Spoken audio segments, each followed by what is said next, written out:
단돈 5,000원으로 맥커리 그리고 서울 오피스에 투자한 것처럼 월배당 ETF가 있다면 여러분들 어떻게 하시나요?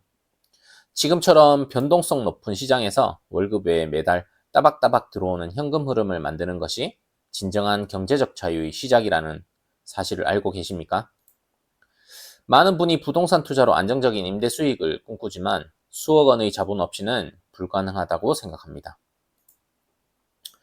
코덱스 한국 부동산 리치 인프라. 오늘 영상은 그 불가능을 가능하게 만드는 단 하나의 ETF, 코덱스 한국 부동산 리치 인프라를 파헤칩니다. 영상을 끝까지 보시면 단돈 5,000원으로 국내 핵심 리치와 인프라 자산에 투자하며 세금을 아끼고 수익을 극대화하는 세 가지 핵심 전략을 모두 알게 됩니다. 특히 2025년 9개월간 1월부터 9월까지 실제 월별 배당 기록을 공개하면서 이 변동 속에서 숨겨진 수익 기회를 시뮬레이션을 통해 보여드리겠습니다. 이건 단순히 ETF 소개가 아닙니다. 여러분의 안정적인 현금 파이프라인을 구축하는 설계도입니다. 구독과 좋아요 누르시고 바로 시작합니다. 얼마 전 구독자 한 분이 이런 질문을 주셨습니다. 주식은 너무 불안하고 아파트 투자는 막혔어요. 안전하게 현금 흐름을 만들면서도 나중에 세금 혜택까지 받을 수 있는 틈새 시장이 없을까요? 라고. 제가 딱 한마디 했습니다. 맥커리 인프라와 서울 오피스 빌딩에 분산 투자하고 매달 배당을 받는 월배당 ETF가 있습니다. 라고. 바로 오늘 다룰 코덱스 한국 부동산 리치 인프라 ETF 476800입니다. 이 상품은 단순한 배당 상품을 넘어 복잡한 국내 부동산과 인프라 시장에 대한 해답을 제시합니다. 시장의 관심이 쏠린 이 상품의 정확한 투자 대상, 1월부터 9월까지 9개월간의 진짜 수익 기록, 그리고 변동성 속에서 빛나는 투자 전략까지 지금부터 깊이 있게 분석해 보겠습니다. 이 정보를 모르면 월급의 파이프라인 구축은 요원해질 수 있습니다.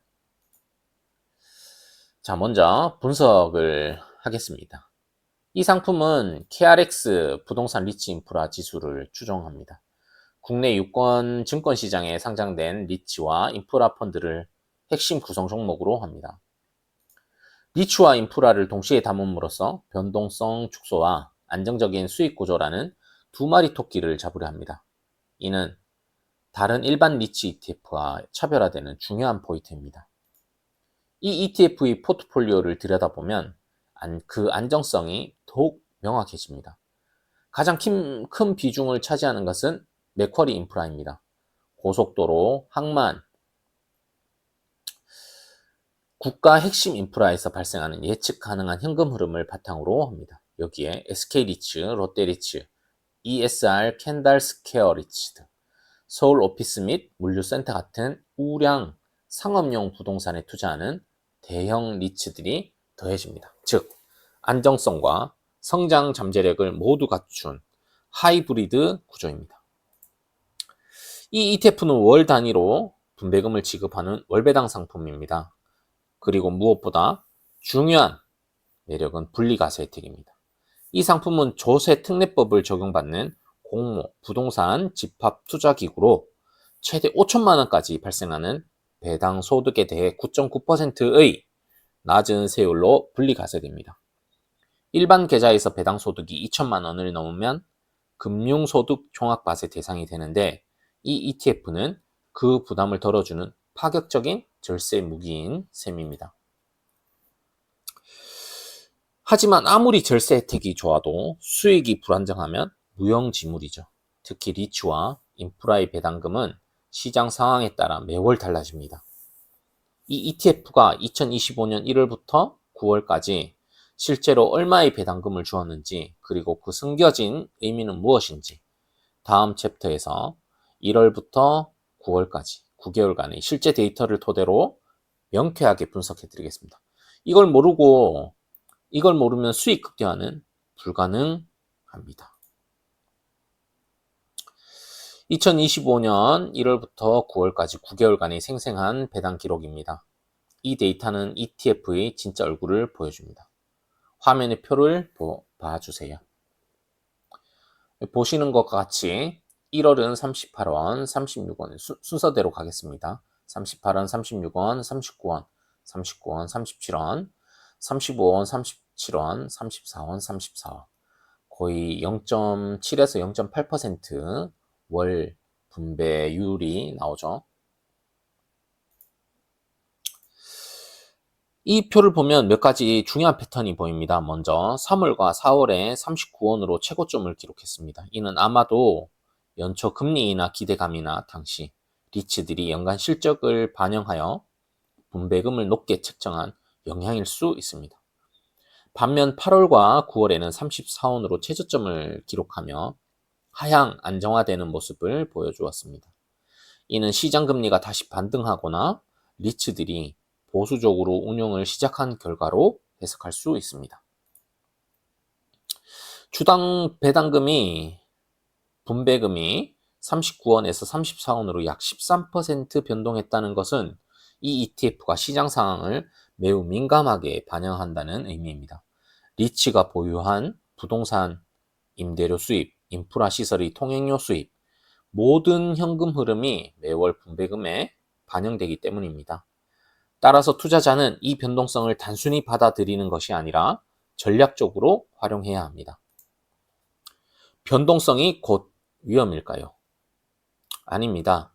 변동성은 저가 매수 기회이자 수익을 극대화할 수 있는 전략적 단서입니다.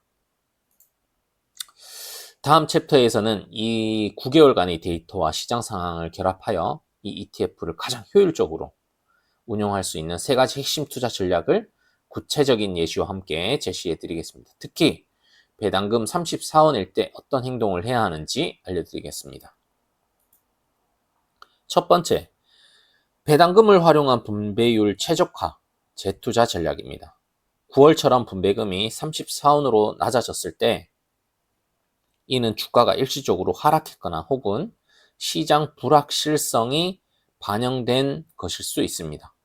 이때 받은 배당금을 다시 ETF에 재투자하면 더 많은 수량을 확보하게 됩니다. 주당 분배금이 낮을 때 수량을 늘려야 다음번 분배금이 높아졌을 때 폭발적인 복리 효과를 누릴 수 있습니다. 이것이 바로 장기 투자자의 비밀 무기입니다. 두 번째, 금리 사이클 역이용 전략입니다. 리츠와 인프라는 금리 상승기에는 자금 조달 비용 증가로 주가와 배당 매력이 감소합니다. 하지만 금리 인하가 가시화되는 시점에는 자금 조달 비용이 줄어들어 주가가 빠르게 반등합니다. 우리는 3월과 4월의 39원 배당금이 주는 기대감을 놓쳐서는 안 됩니다. 금리가 고점에 머물러 주가가 지지부진할 때가 바로 가장 유리한 매수 타이밍이며 반대로 주가가 급등했을 때 일부 차익을 실현하는 현명함이 필요합니다. 세 번째, 절세 계좌를 활용한 종합과세 회피 전략입니다. 연간 금융소득이 2천만 원을 초과하는 고액 자산가라면 이 ETF를 일반 과세의 분리과세 한도 5천만 원 내에서 활용하는 것이 필수입니다. 5천만 원까지의 배당소득은 무조건 9.9%로 종결되므로 수천만 원의 세금을 아낄 수 있습니다. 만약 일반 계좌 분리과세 한도를 다 썼다면 ISA 계좌나 연금저축 계좌를 통해 투자하여 비과세 또는 저율과세 혜택을 추가로 누려야 합니다. 계좌 선택이 곧 수익률입니다. 이 3가지 전략을 통합하면 여러분은 단순한 ETF 투자자가 아니라 부동산과 인프라 시장의 흐름을 읽는 전략가가 될 수 있습니다. 마지막까지 보셔야 여러분의 자산 규모에 따라 어떤 계좌를 먼저 활용해야 할지 최종 로드맵이 완성됩니다. 이제 정리할 시간입니다. 코덱스 한국 부동산 리츠 인프라 ETF는 국내 월배당 시장의 새로운 대안입니다. 안정적인 인프라와 배당 성장 리츠를 섞어 시장의 불확실성에 대응합니다. 하지만 성공적인 투자자가 되기 위해서는 단순히 월배당을 받는 것에 만족해서는 안 됩니다. 재투자 시점. 배당금 34원처럼 분배율이 낮아질 때 수량 확보를 해서 복리를 극대화한다. 두 번째, 시장 진입. 금리 고점 확인 후 인하 기대감이 형성될 때 집중적으로 매수를 합니다. 그리고 세 번째는 세금 관리. 일반 계좌, 분리과세 한도 5천만 원을 최우선으로 활용하고 이 세 가지 최우선으로 활용을 합니다. 절세 극대화죠. 넘어선다면 ISA나 연금저축에서 투자를 하는 것이 바람직하다고 보여집니다. 지금 말씀드린 이 세 가지 원칙을 지키는 투자자만이 장기적으로 시장을 이길 수 있습니다.